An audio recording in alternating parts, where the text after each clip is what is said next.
Malam itu, di warung yang sudah sepi, kami melampaui batas yang sebelumnya tidak pernah terbayangkan. Saya mencium bibir Putri yang seksi itu, dan Putri meresponnya secara brutal. Kita berdua ciuman cupang lumayan lama, dan saya juga meramas gunung milik Putri. Dan setelahnya kita langsung bercocok tanam. "Gus, saya jilat telur kembar kamu ya," ucap Putri sambil jongkok. Tidak hanya itu, Putri juga menghisap rudal milikku. "Rudal kamu lebih gede dan berotot juga ya Gus ketimbang milik mantan suamiku," ucap Putri sambil menjilat rudalku. "Hisap terus Mbak," ucapku. Karena terbawa suasana, saya menyuruh Putri untuk nungging lalu saya masukkan rudal saya ke dalam gua milik Putri. "Ah, enak Gus," saut Putri sambil mendesah keenakan. "Enak kan Mbak rudalku?" ucapku sambil mendesah kata "ah." Itunya keluarin di mulut ya Gus," jawab Putri sambil mengeraskan desahannya. Saya terus menggenjotnya sambil memainkan bobanya. "Ternyata apem kamu masih enak ya Mbak," ucapku. "Menganga Mbak." Lalu Putri membuka mulutnya secara lebar sambil mengocok rudalku dengan ekspresi kedua matanya terbuka lebar dan menatap ke arah rudalku serta mengatakan, Assalamualaikum warahmatullahi wabarakatuh. Halo sahabat Maudi, gimana kabar kalian? Kali ini aku akan menceritakan kisahku seorang pengangguran menggenjot janda penjaga warung. Gimana kisahku? Tekan dulu tombol like dan subscribe-nya ya, biar hubungan kita menjadi lebih harmonis. Dan dari sinilah kisahku dimulai. "Nama saya Agus, seorang pemuda berusia 20 tahun yang sedang berjuang mencari arah hidup. Saya tinggal di sebuah desa kecil bersama keluarga, menjalani hari-hari dengan sederhana. Saya bukan orang yang punya banyak kelebihan, hanya pemuda biasa yang sering nongkrong di warung dekat rumah untuk mengisi waktu. Kehidupan saya saat ini cukup berat. Sudah berkali-kali saya melamar pekerjaan, tetapi keberuntungan belum juga memihak. Warung itu milik Putri, seorang janda muda berusia 22 tahun yang memiliki seorang anak berusia 3 tahun. Putri tinggal bersama orang tuanya, dan warung kecil yang berada di depan rumah mereka menjadi sumber penghidupannya. Jujur, saya sering datang ke warung itu bukan hanya untuk kopi atau makanan ringan. Ada sesuatu dari Putri yang membuat saya betah berlama-lama di sana. Wajahnya yang cantik, kulitnya yang cerah, dan senyumnya yang ramah seolah menjadi magnet bagi saya. Malam itu, angin bertiup pelan, membawa aroma kopi hitam yang baru diseduh Putri. Seperti biasa, saya duduk di bangku kayu dekat meja kecil, menyeruput kopi sambil memandangi Putri yang sibuk melayani beberapa pelanggan. Ketika semua orang sudah pergi, tinggal saya dan Putri di sana. "Gus, udah malam begini, nggak pulang?" tanya Putri sambil mengelap meja. Suaranya lembut, tetapi selalu ada nada menggoda yang membuat saya salah tingkah. Saya tersenyum kecil.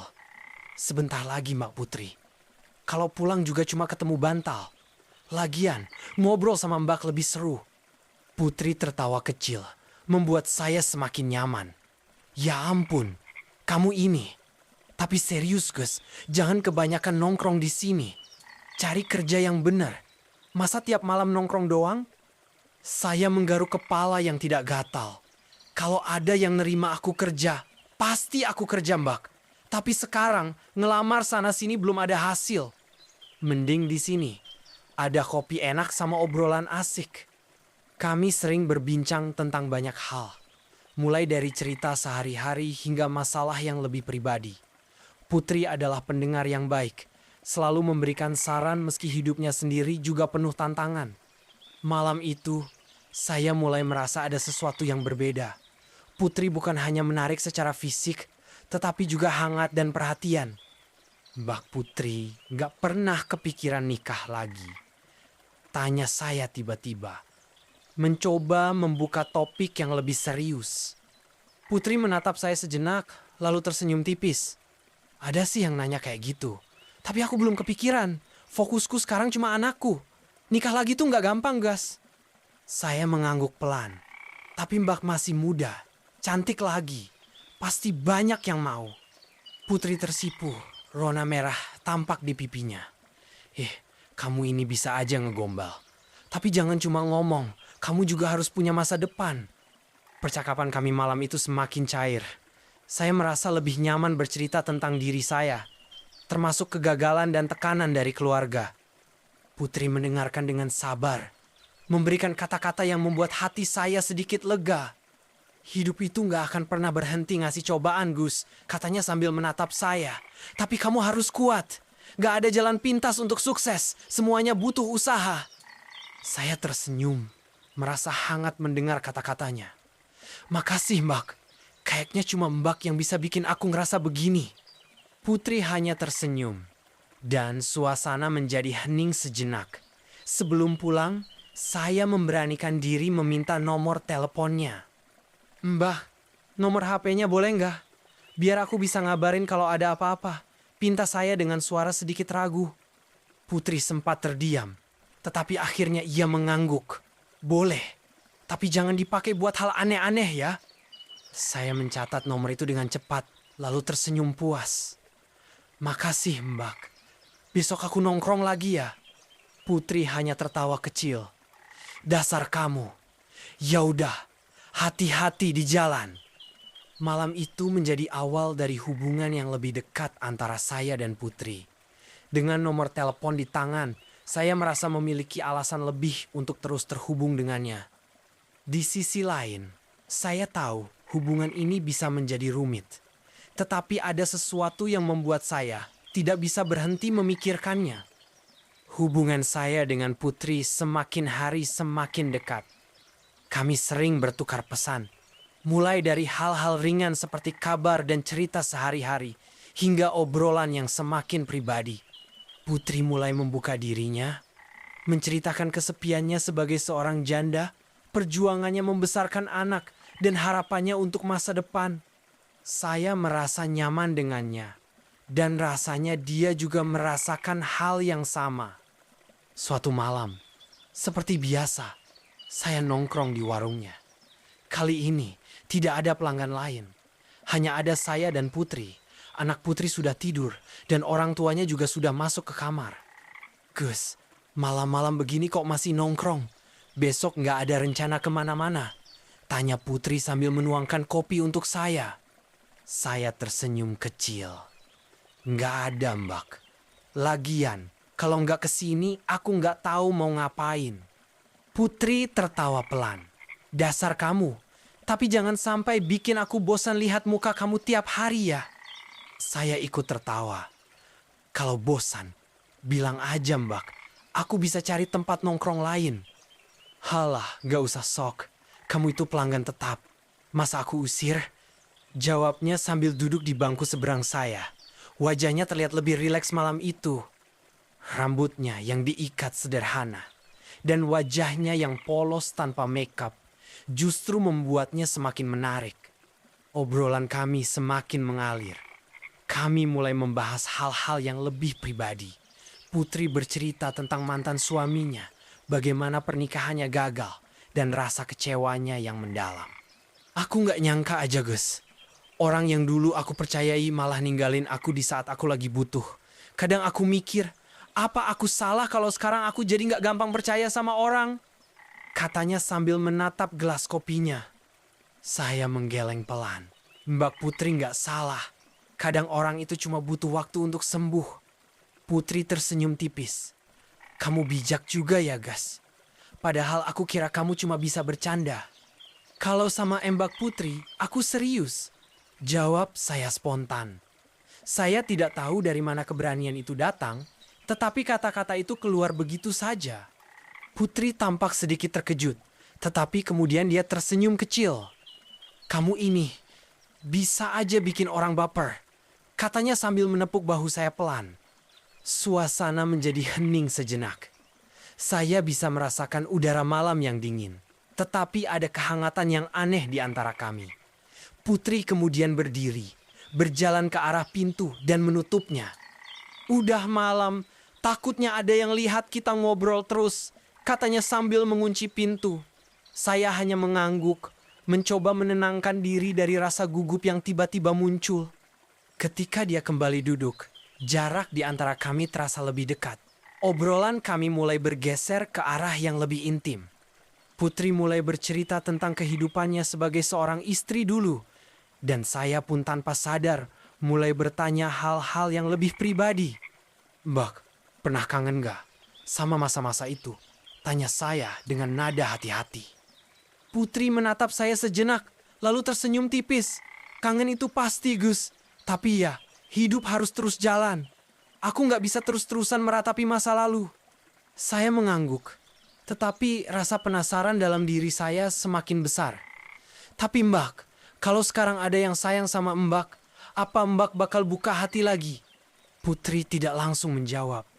Dia menatap saya, dan saya bisa melihat ada keraguan di matanya. Aku nggak tahu, Gus, tapi mungkin kalau orang itu bisa bikin aku nyaman, kenapa nggak? Jawaban itu membuat jantung saya berdetak lebih cepat. Saya merasa ini adalah saatnya untuk mendekatkan diri. Saya mengambil keberanian untuk menyentuh tangannya yang ada di meja. Putri tidak menolak, hanya menatap tangan saya dengan tatapan yang sulit diartikan. Gus, suaranya pelan, hampir seperti bisikan. Kamu ini kenapa? Mbak Putri, jawab saya dengan suara yang sedikit bergetar. Aku cuma mau bilang, aku suka sama Mbak. Putri terdiam, tetapi dia tidak menarik tangannya. Saya tahu ini adalah momen yang sangat penting. Dengan perlahan, saya mendekatkan diri, mencoba membaca reaksinya. Putri hanya diam, tetapi tatapan matanya seolah memberikan isyarat. Saat itu, tanpa banyak kata, kami saling mendekat. Saya bisa merasakan napasnya yang hangat di dekat wajah saya. Dan kemudian, semuanya terjadi begitu saja. Ciuman pertama itu menjadi awal dari sesuatu yang lebih dalam. Sesuatu yang tidak bisa kami hindari. Malam itu, di warung yang sudah sepi, kami melampaui batas yang sebelumnya tidak pernah terbayangkan. Saya mencium bibir Putri yang seksi itu, dan Putri meresponnya secara brutal. Kita berdua ciuman cupang lumayan lama, dan saya juga meramas gunung milik Putri. Dan setelahnya kita langsung bercocok tanam. Gus, saya jilat telur kembar kamu ya, ucap Putri sambil jongkok. Tidak hanya itu, Putri juga menghisap rudal milikku. Rudal kamu lebih gede dan berotot juga ya Gus ketimbang milik mantan suamiku, ucap Putri sambil menjilat rudalku. Hisap terus Mbak, ucapku. Karena terbawa suasana, saya menyuruh Putri untuk nungging lalu saya masukkan rudal saya ke dalam gua milik Putri. Ah, enak Gus, saut Putri sambil mendesah keenakan. Enak kan Mbak rudalku? Ucapku sambil mendesah kata ah. Itunya keluarin di mulut ya Gus, jawab Putri sambil mengeraskan desahannya. Saya terus menggenjotnya sambil memainkan bobanya. Ternyata apem kamu masih enak ya Mbak, ucapku. Menganga Mbak. Lalu Putri membuka mulutnya secara lebar sambil mengocok rudalku dengan ekspresi kedua matanya terbuka lebar dan menatap ke arah rudalku serta mengatakan mana Gus. Sejak malam itu, hubungan saya dengan Putri tidak lagi sama. Kami semakin sering mencuri waktu untuk bersama dan kedekatan kami menjadi semakin intim. Ada sesuatu yang membuat saya tidak bisa menjauh darinya. Mungkin itu kehangatan yang dia berikan, atau mungkin cara dia membuat saya merasa istimewa. Tapi di balik semua itu, saya tahu ada sesuatu yang salah, sesuatu yang tidak bisa dibiarkan begitu saja. Hari itu, saya datang ke warung lebih awal dari biasanya. Putri sedang sibuk mengurus beberapa pelanggan. Dia tersenyum ketika melihat saya, senyum yang selalu membuat hati saya berdebar. Gus, cepat banget datangnya. Biasanya malam baru nongkrong, katanya sambil menuangkan kopi untuk pelanggan lain. Saya hanya tersenyum kecil. Lagi nggak ada kerjaan, Mak. Lagian, kangen aja nongkrong di sini. Putri tertawa pelan. Halah, alasan. Tapi ya udah, tunggu sebentar ya. Aku beresin ini dulu. Saya duduk di bangku kayu yang biasa saya tempati, memperhatikan Putri yang sibuk melayani. Tidak lama kemudian, pelanggan terakhir pergi dan warung menjadi sepi.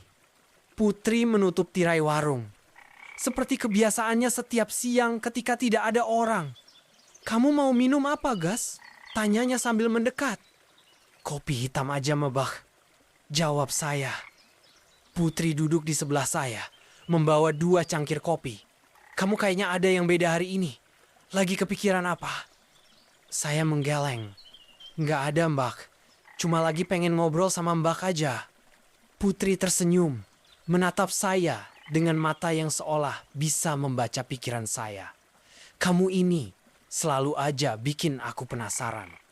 Obrolan kami mengalir begitu saja, seperti biasa. Tapi kali ini ada sesuatu yang berbeda. Putri tampak lebih santai dan cara dia memandang saya terasa lebih dalam. Perlahan, jarak di antara kami semakin dekat. Gus, bisiknya pelan. Kamu ini sebenarnya mau apa sih? Saya menatapnya, mencoba mencari kata-kata yang tepat. Aku nggak tahu, Mbak. Tapi aku nggak bisa berhenti mikirin Mbak. Putri terdiam sejenak, lalu tersenyum tipis. Kamu ini ya, selalu aja bikin aku bingung. Saya tidak menjawab. Sebaliknya, saya mendekatkan diri, mencoba membaca reaksinya. Dan ketika dia tidak bergerak menjauh, saya tahu bahwa dia merasakan hal yang sama. Malam itu, di warung yang sudah tertutup, kami kembali melampaui batas. Kali ini, semuanya terasa lebih intens. Putri tidak lagi menahan dirinya, dan saya pun membiarkan diri saya tenggelam dalam momen itu. Kami berdua tahu bahwa apa yang kami lakukan salah, tetapi tidak ada yang bisa menghentikan kami. Sejak saat itu, hubungan kami menjadi semakin rumit. Kami semakin sering mencari waktu untuk bersama, bahkan di tempat-tempat yang tidak seharusnya. Ada kalanya kami melakukannya di warung saat tidak ada orang, atau bahkan di kamarnya ketika anaknya sedang tidur. Ada rasa bersalah yang selalu muncul setelahnya, tetapi itu tidak pernah cukup untuk membuat kami berhenti. Putri adalah candu bagi saya, dan saya sepertinya juga menjadi hal yang sama untuknya. Kami saling terikat dalam hubungan yang penuh gairah, tetapi juga penuh risiko. Hari itu, saya datang ke rumahnya ketika orang tuanya sedang keluar. Anak Putri sedang tidur di kamar, dan kami hanya berdua di ruang tamu. Putri tampak gugup, tetapi ada antusiasme yang tidak bisa disembunyikan dari wajahnya. Kamu yakin gak apa-apa datang ke sini? Tanyanya pelan. Saya mengangguk. Gak ada yang lihat Mbak.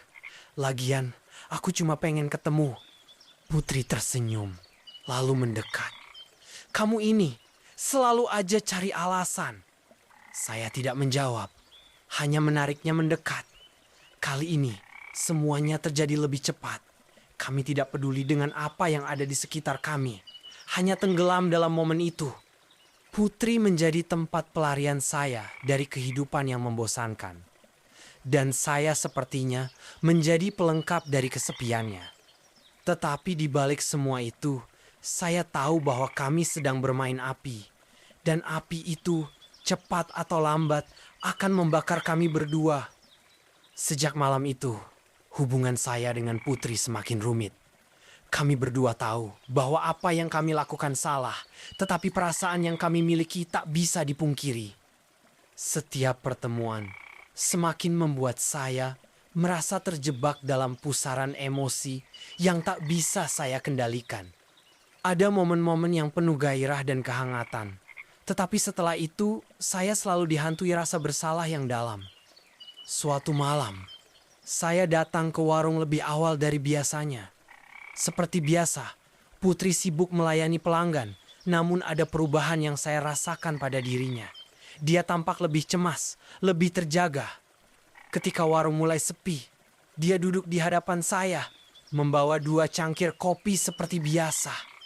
Gus, kita harus bicara, katanya dengan nada yang lebih serius daripada biasanya.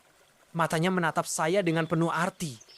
Saya merasa jantung saya berdetak lebih cepat. Ada sesuatu dalam kata-katanya yang membuat saya merasa khawatir. Ada apa, Mbak? Kenapa kelihatan serius banget? Jawab saya, mencoba menyembunyikan kegugupan.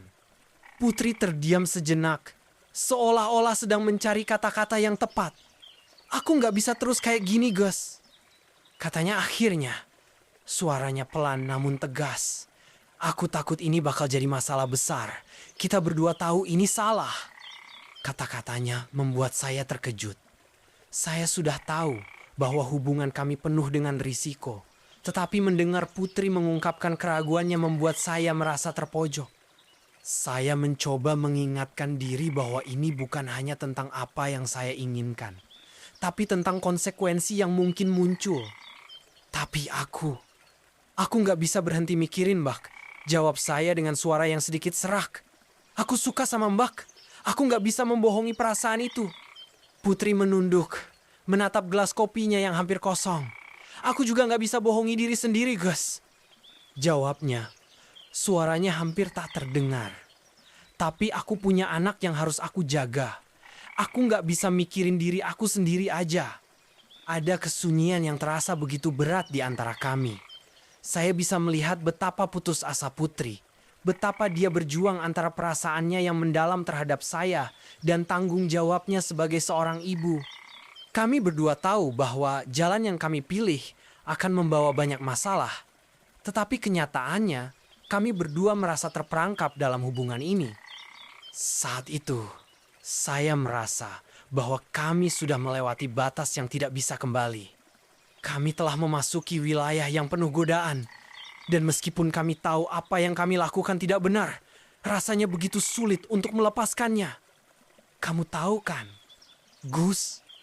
Lanjut Putri, matanya mulai berkaca-kaca. Kalau kita terus kayak gini, ada banyak orang yang bisa terluka. Kamu, aku, anakku, semua orang yang ada di sekitar kita. Saya mengangguk, namun hati saya terasa berat. Saya ingin memberi Putri jawaban yang bisa membuatnya tenang. Tetapi saya juga tahu bahwa saya tak bisa memberikan jaminan apapun. Kami berdua sudah terlanjur tenggelam dalam hubungan ini. Dan tidak ada jalan mudah untuk keluar darinya.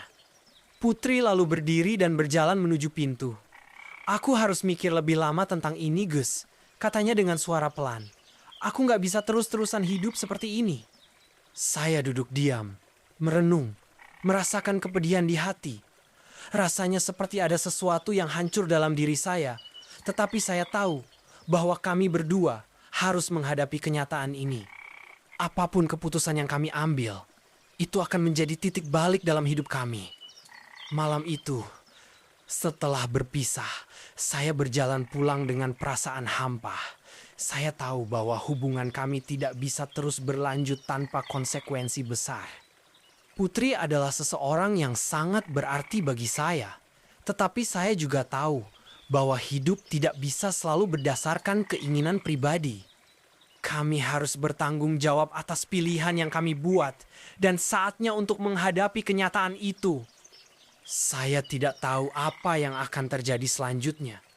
Tetapi saya tahu satu hal, hidup saya tidak akan pernah sama lagi setelah malam itu.